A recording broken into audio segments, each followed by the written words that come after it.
izquierda. Y desde mi punto de vista, lo que le entrega a Claudia Sheinbaum ya es un control del timón distinto al que traía. Y yo creo que es ahí donde tenemos que estar leyendo. Entonces comienza a romperse este acuerdo que construyó Andrés Manuel. Yo no creo que lo hayan removido porque los gringos lo pidieron. No creo que haya la estatura moral para aceptar que el asunto con la barredora es realmente lo que pesa. Vamos a ver eso, ¿no? Pues está una posición más endeble de la que estaba hace... De eso no hay ya no tiene este gran poder, no tiene esta bolsa, no tiene los vasos comunicantes que tendría como coordinador en la Cámara Alta. Tiene, eso sí, una cola kilométrica que va y viene a Tabasco. Y yo creo que sigue teniendo mucha fuerza dentro del Senado. A ver, lo decía Ricardo hace un momento, él fue el arquitecto del Plan C, él fue el arquitecto de la reforma judicial. Tenían, parece, digamos, las suficientes herramientas, el margen para confrontarse con Adán Augusto López. Pienso en Ricardo Anaya, por ejemplo. Jamás le escuchamos a Ricardo Anaya en tribuna señalar eso salvoconducto para regresar a México. Vargas, Ricardo Anaya, Manuel, son personajes muy cercanos a Adán Augusto. Fueron muy cercanos por distintas razones. Amigos, un gusto saludarlos desde su canal Legión Política.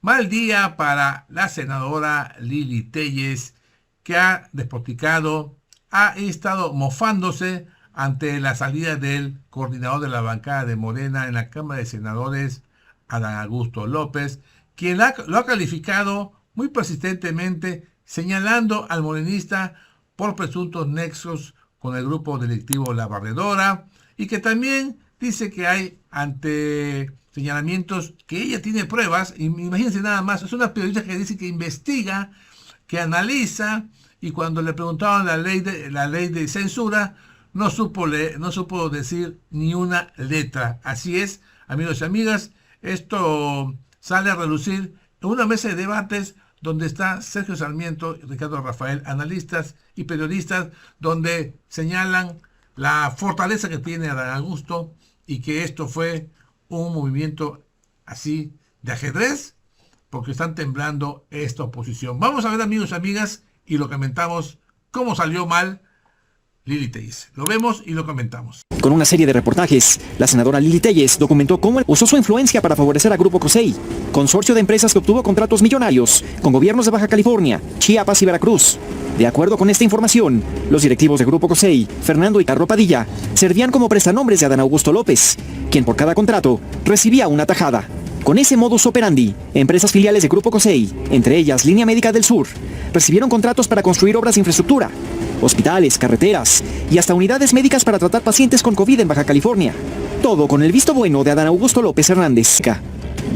Bueno, pues habrá caído de la coordinación parlamentaria, sigue siendo senador y sobre todo sigue gozando de fuero, sigue intocable, sigue hasta ahora impune. Sergio Sarmiento. Manuel, siempre es un gusto y poderosos, ¿no? Yo dudo mucho que él haya decidido dejar el cargo que tenía como por decisión propia, a pesar de que la presidenta de la República dijo hoy que fue una decisión de él. Estoy absolutamente seguro de que lo empujaron. Pues sí, porque esto luce muy extraño, la manera en la que además él mismo lo anuncia. Un hombre muy diversificado, lo hemos platicado en otras ocasiones, ganadero, empresario inmobiliario, notario, político, consultor, en fin.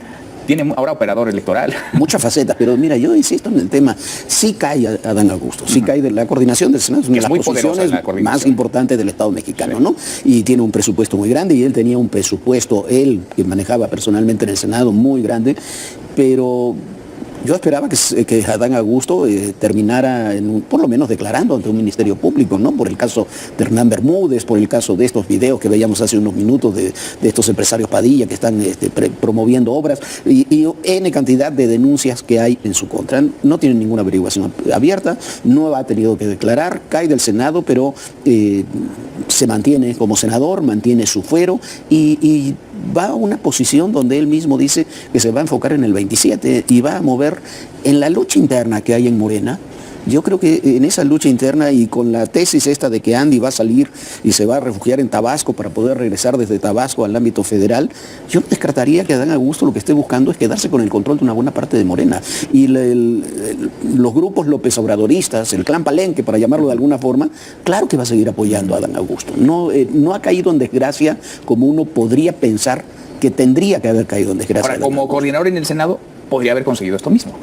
Es una posición muy relevante para operar, para articular. La presidenta no le da una palabra de agradecimiento. ¿Tú coincides en qué le dijeron? Le dijeron que se tenía que ir, pero se refugió en una posición donde va a seguir manteniendo espacios de poder y creo que lo más importante es que conserva el fuero como senador. Que no es menor, Ricardo. Yo creo que hay una beneficiaria principal de este movimiento.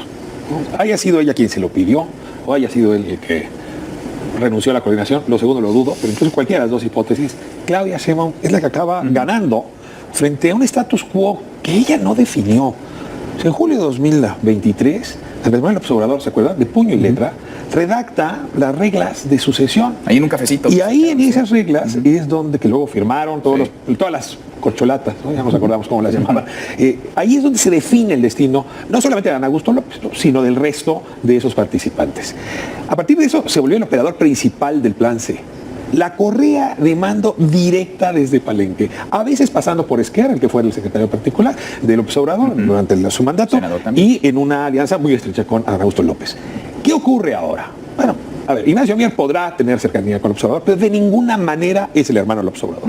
Y las posibilidades de llamadas desde Palenque para instruir hacia dónde ir con una votación, qué libros comprar, por ejemplo, ¿no? En dónde construir coaliciones, contra quién irse. Recuerdan que ahí se orquestó la oficina de Adán Augusto, incluso cartas en contra de Omar García Harfuch. Es decir, la historia de él es muy larga.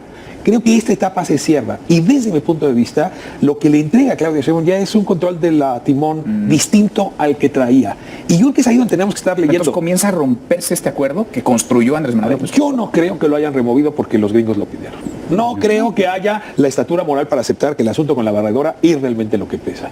Lo que sí creo es que la deuda política de Claudia Sheinbaum con Palenque empieza a saldarse y este es el primer síntoma de que ese abono ya lo hizo. Ese asunto ya está resuelto. Vendrán otros. Y quizás con el que tenía mayores diferencias, ¿no? Claro. Porque con Ricardo Monreal, digamos, tiene mayores... Pero Adán Augusto López fue muy duro con ella en la precampaña. En la precampaña y después, hombre, era evidente que Adán Augusto no coordinaba sus decisiones ni su trabajo con la presidenta, la desmintió más de una ocasión. Yo creo que eso es un dato muy importante. La salida de Adán Augusto se relaciona, creo yo, indudablemente con una decisión presidencial. Lo que demuestra la lucha interna es que no es una salida como esperábamos que tendría que haber sido. A ver, ¿qué ibas a decir? No, yo tengo mis dudas. Si él mantiene, si la relación de él con el expresidente sigue siendo tan fluida como sabemos, con los hijos del expresidente, yo coincido quizás en la del sureste, pero en la del sureste las tramas las tiene ya muy armadas Adán Augusto desde el sexenio pasado. Entonces yo creo que va a dar... ¿Que se trata de acrecentar su poder? No, por lo menos de mantener poder. A ver, la lucha de Morena se va a definir en las candidaturas del 27. Y las candidaturas del 27 se comienzan a definir, por lo menos de las gubernaturas y demás, se comienzan a definir máximo para el fin de este primer semestre. Entonces, ahí vamos a ver qué tanto, si este fue un movimiento donde, como tú dices, lo marginó completamente, o es un movimiento donde se puede empoderar, porque la Ciudad de México en última instancia...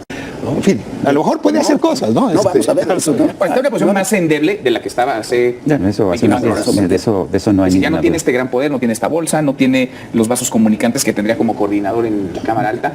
Tiene, eso sí, una cola kilométrica que va y viene a Tabasco. Y yo creo que sigue teniendo mucha fuerza dentro del Senado. A ver, lo decía Ricardo hace un momento, él fue el arquitecto del Plan C, él fue el arquitecto de la reforma judicial. Morena tenía solamente 83 de los 86 senadores que necesitaba, compró 2 del PRD, compró a Miguel Ángel Yunes Márquez del Partido Acción Nacional, presionó al senador de Movimiento Ciudadano para que no se apareciera en la votación. Además, cínicamente dijo desde antes, ya tenemos los votos necesarios.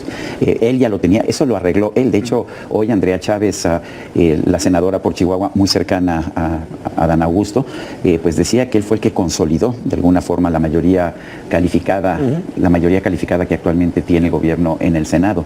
Y eso lo sabe la presidenta y eso lo sabe todo el mundo. Y esto lo hizo además con una fuerza que nadie se imaginaba que pudiera tener Adán Augusto. Es un gran operador realmente. Escogió otra mesa.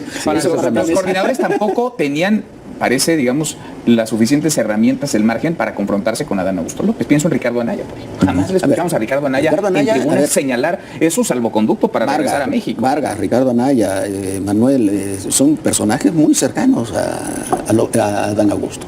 Fueron muy cercanos por distintas razones. O sea, desactivó a los propios y a los opositores también. Puede ser enemigo y tener comunicación con el enemigo. Una cosa es tener comunicación y otra es tenerlo sometido al ni los panistas, la mayoría de los panistas no estuvieron, no, todos los panistas no estuvieron en la ratificación de Gers Manero, no participaron del debate siquiera. No es que no votaron, no participaron.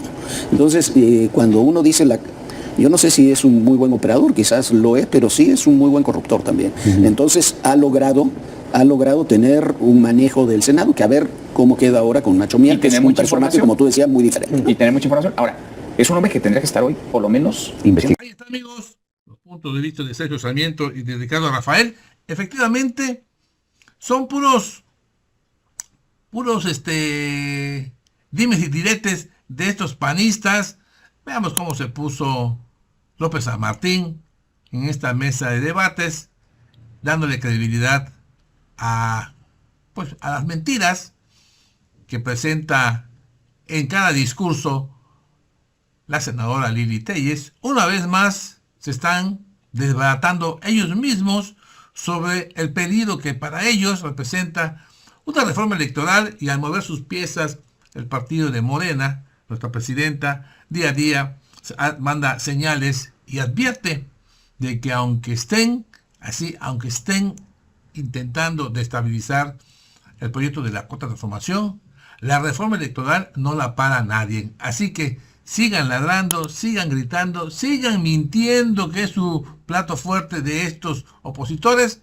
La verdad que se va a quedar solo en el intento, porque el proyecto de la reforma electoral va porque va. Así que, amigos y amigas, saquen sus conclusiones y mándenme sus comentarios. Les recuerdo, yo soy Francis y los invito a que suscriban a su canal Legión Política. Nos vemos pronto. Adiós.